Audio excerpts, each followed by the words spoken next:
Hey, what's up guys, it's Scares here, and our first story today comes from the YouTuber MrBeast. Now, one of MrBeast's members on his crew, Chris, I'm sure many of you guys know him, he's been in all of MrBeast videos, he is going to become a dad either tonight or tomorrow. MrBeast tweeted out here saying Chris might become a dad tomorrow, and Chris himself tweeted out last night saying tomorrow we go to the hospital, and by Thursday I'll be a dad. You might not see me in a couple of MrBeast videos, but I'll be back soon. Love you guys. Now, a fan responded asking if Chris's kid is going to be in future MrBeast videos, and Chris responded saying that he might make a couple of appearances here. Chris posted to his Instagram this morning saying it feels like just yesterday that we were taking pregnancy tests and trying so hard to get pregnant. It really felt like we were never going to get it, but today is finally the day. In the next few hours, we will be headed to the hospital to start the next chapter in our lives. Thanks so much for all your support and love. Me and Katie are so thankful for all of our friends and our family's support. Now, our next story today comes from the well-known content creator Belle Delphine. Now, Belle actually recently DM'd Leafy, okay? And Leafy leaked these DMs yesterday in a video. He shared their DM conversations, and then Belle Delphine actually ended up unfollowing him on Twitter here. But just today, Belle Delphine came back to YouTube, and she posted her comeback video here saying that she's back. And this is basically a parody music video to Tekashi 69's Gooba video. And very quickly after this video was uploaded, YouTube had to age restrict the video because a lot of the stuff in the video is just kind of over the top. And Belle Delphine ended up trending over Twitter all day today because of this. Now, Call Me Carson responded here saying, I saw Belle Delphine is back. I just want to remind you all that I'm better. That's all. Critical tweet out here saying Belle Delphine is like the Nikolai Tesla of simp technology. She basically invented simps and found innovative ways to use them. Good shit. Now, many people over Twitter yesterday were criticizing Belle's OnlyFans because they felt like it was just way too expensive just for a couple pictures of her. And the YouTuber Cabos took one for the team here, and he bought Belle Delphine's OnlyFans and reviewed it on his channel. And he says here that he doesn't think her OnlyFans account is worth it at all. Genuinely honest now, this was not worth $35 to me at all. I'd rather get a few months of Brazzers or something than pay $35 for this. But the simps will lap it up. Now, our next story today comes from the Offline TV house. Now, if you don't know, a lot of massive streamers live in this house. I mean, you have Pokimane, Scara, Lily, Fed. And today, while Scara was streaming in the house, a cop actually ended up searching his room. And people thought they got swatted here. So many people were very concerned about Scara and the other people in the house's well-being here because it was crazy. I mean, the police showed up to their house out of nowhere. And Scar went back on his stream, and he says here that it's because the police thought that someone had broken into their house because they had so many packages that were left outside their house that they were too lazy to bring inside. Just watch this. Pokey came in, told me to go upstairs, went upstairs, cop with a gun in our living room. Rest of the house is on the couch. So I immediately think we're getting swatted. This is not fun. Turns out that's not the case. Because he politely started talking to us, telling us the situation. Turns out I think Pokey's Postmate driver called the 911 because both me and Fed's car got broken into last night. And on top of that, there's a lot of packages like kind of on our lawn that we are too lazy to bring in. So they thought that our house got ransacked or there was like a murder here potentially. Because they've seen it in the past. So because of the combination of stuff, like they came in and they were just like, you know, is anyone dead here? Are you guys like doing fucking weird shit here? So they went and like looked at all the rooms and they're just like, oh, you guys are gamers. Now, speaking of streamers here, one massive streamer by the name of Penta has an insane stalker here who went through all of Penta's past broadcasts and found every single possible bad clip that he could find and are sending this to sponsors, trying to get sponsors to drop him. Please, please reconsider your partnership and featuring of Penta. And then, chat, he does go on to not only link 100 clips, but to transcribe them. But to fucking and categorize them as well. There's really 100 clips. Dangerous behavior like alcohol drinks over 4 hours. Oh my God! 4 hours of drinking? Get this man off the streets! Oh my God! Oh, drinking for 3 hours? Oh my God! Now, our next story today comes from the massive gaming organization known as 100 Thieves. Now, a little over a week ago, 100 Thieves tweeted out saying, Gamers for Equality presented by Cash App, a 4-week Warzone tournament series to support organizations furthering racial equality. Over the 4 weeks, we'll be donating $100,000 for this cause. Thanks to Cash App for partnering with us for this effort. So 100 Thieves were going to host a massive Call of Duty tournament here, and they were going to donate $100,000 for racial equality. For each of the 4 weeks, we'll be highlighting 3 organizations working to further racial equality and creating systematic change. The top 3 teams from each of the week's tournaments can choose from these organizations for donations in their name. The first tournament kicks off Thursday on the 18th of June. Well, just today, it looks like this tournament was called off because Activision no longer wanted to do it. 100 Thieves tweeted out here saying, unfortunately, Activision has denied our request to use Warzone for this charity tournament, so we'll need to postpone Gamers for Equality. We hope to still host this tournament and are working to find alternative solutions. So fans were extremely upset with Activision over this. They even called them out saying that they were lying about them supporting Black Lives Matter here in their statements, and just so many fans were upset here with Activision's decision to not run this tournament on Warzone. But this story goes a bit deeper than that because the esports insider Slasher tweeted this out. He says, sources, 100 Thieves was told by Activision that they could run a Call of Duty charity tournament without a sponsor, which was Cash App, and 100 Thieves refused. Sources tell me that 100 Thieves made the original announcement without consulting Activision, likely to get the public on their side. Sources say that while Activision has been unclear on the rules regarding hosting charity tournaments, 100 Thieves was told a week ago regarding the policy of not having sponsors attached, opting for public support to sway the publisher tide. One Call of Duty League owner tells me that it's a shakedown. If 100 Thieves truly cared about running a Call of Duty tournament for charity, why would they not do it without sponsors? Oh, that's right. And he shows here the massive 100 Thieves Cash App compound building. So then you had viewers here saying that 100 Thieves was in the wrong here and that they were being disingenuous and that they were only hosting this tournament for the money and to get sponsors. Now, the owner and face of 100 Thieves, Nadeshot, tweeted this out. He says, I wanted to take a minute to clear up what happened with 100 Thieves, Cash App, and Activision earlier today in regards to our $100,000 Gamers for Equality tournament. And he posted a video here to Twitter. It has over 300,000 views. Just watch this. And so we make an announcement for this tournament, and Activision reaches out to us like, hey, whoa. You can't run tournaments on our game without you talking to us first and without getting permission. We're like, okay, so what do we need to do to run this tournament? They say, you guys can't run this tournament with Cash App. You can't run this tournament with sponsors, and monetizing the tournament that you're running. Well, first and foremost, I just want to clear this up and make it undoubtedly clear. We weren't making money from this tournament.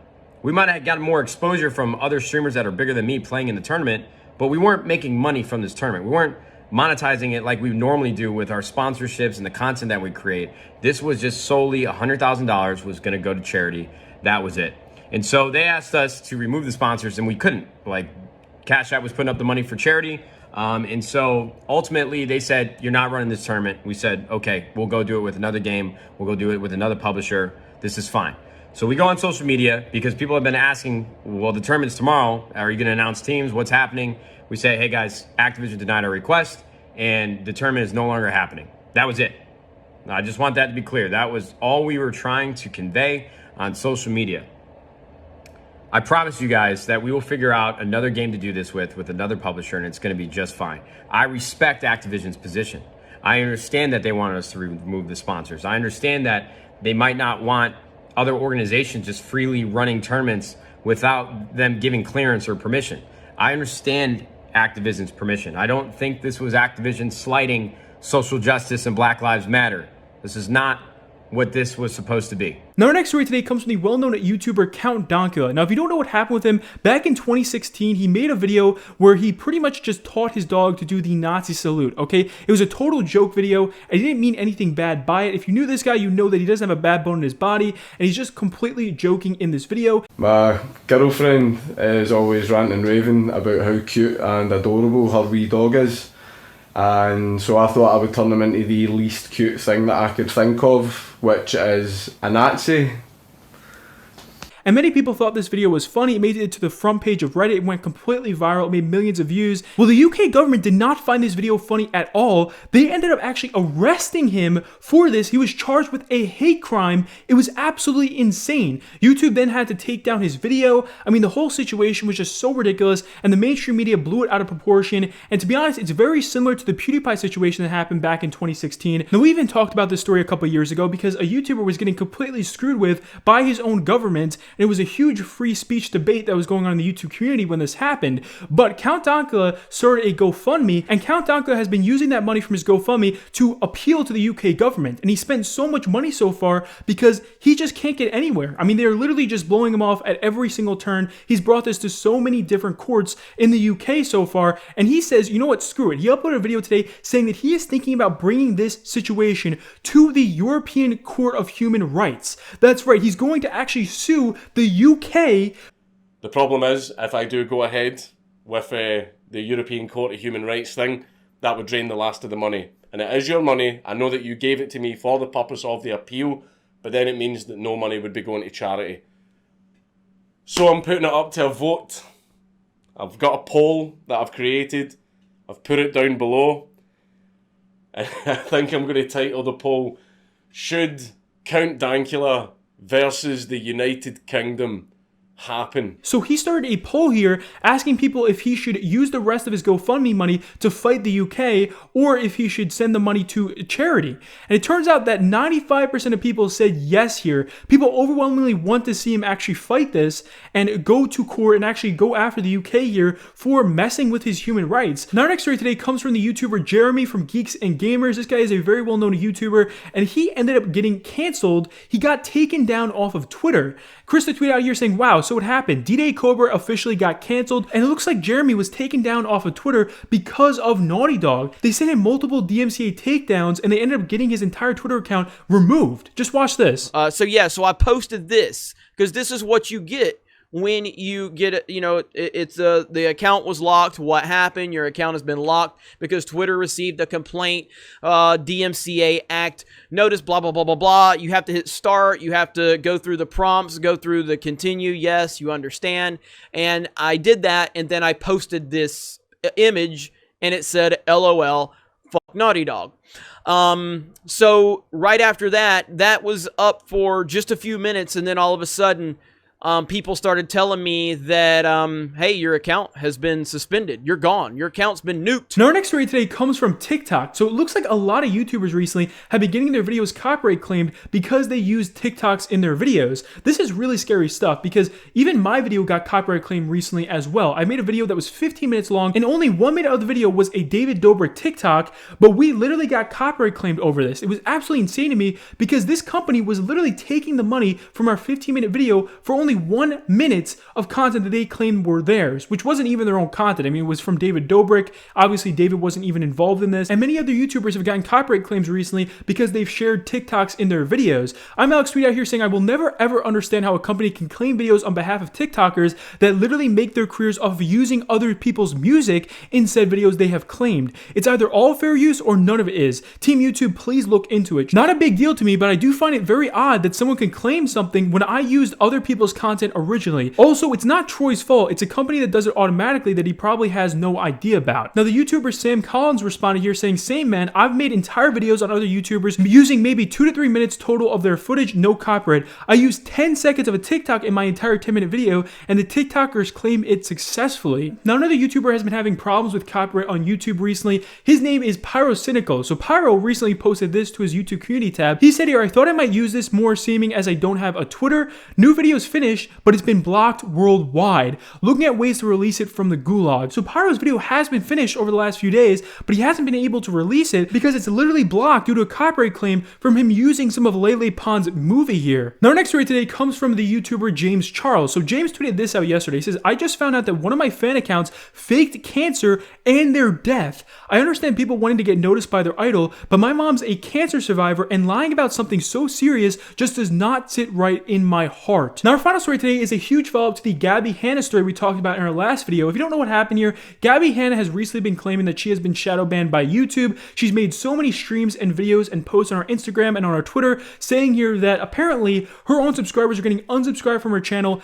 YouTube is removing her subscribers' likes. YouTube is, removing everything, making people not be able to watch her channel and watch her videos, and she is extremely upset over this. Now, this whole situation has gotten quite controversial over the past few days because people feel like Gabby Hanna is not shadow banned. I mean, her recent music video was actually trending over YouTube, so people feel like, YouTube is supporting Gabby Hanna here. There's no way that she could be shadow banned. But Gabby tweeted this out last night. She said, "Oh my God, I just got the evidence back that proves my shadow ban. When I'm telling you I'm sobbing and shaking, I'm so fucking overwhelmed and relieved to be lied to, gaslighted for so long to finally get the proof that I'm not crazy. Holy shit, I think my soul just left my body." Update, the shadow ban started around May 2019, mere months after the lies, defamation, and slander started. My heart is pounding. Guys, I'm looking into all this data and I'm seriously going to fucking puke. This is so sick and twisted. Remember guys, this is a platform issue. This isn't about, oh, woo is me. This is about a majority monopoly killing channels. We should all care about this. And she tweeted this at YouTube here. Gabby then went on YouTube and streamed for over an hour of her talking about how she thinks she has proof here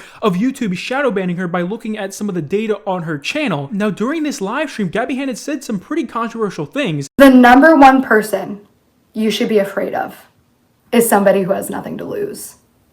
And you guys took so much from me, and I have nothing to lose. So it does sound like Gabby is going to start going after people very soon, but the YouTuber Justin Wang responded to Gabby here saying, "I can't wait to learn how to get the kind of shadow ban that puts you on the trending tab." And that's right, many YouTubers don't understand how she can be shadow banned if YouTube put her on the trending page. Muda tweet out here saying Gabby Hanna hit trending and she is still crying that she isn't getting viewed enough. Now, a YouTuber who has had drama with Gabby in the past, Trisha Paytas, responded here saying, "And I'm not trying to be condescending in any way, but as someone who has cracked over the internet, Gabby Hanna really needs someone to step in and get her some help right now." And that's it for our video today, guys. Hopefully you enjoy. If you did, please be sure to leave a thumbs up, and I'll see you later. Peace.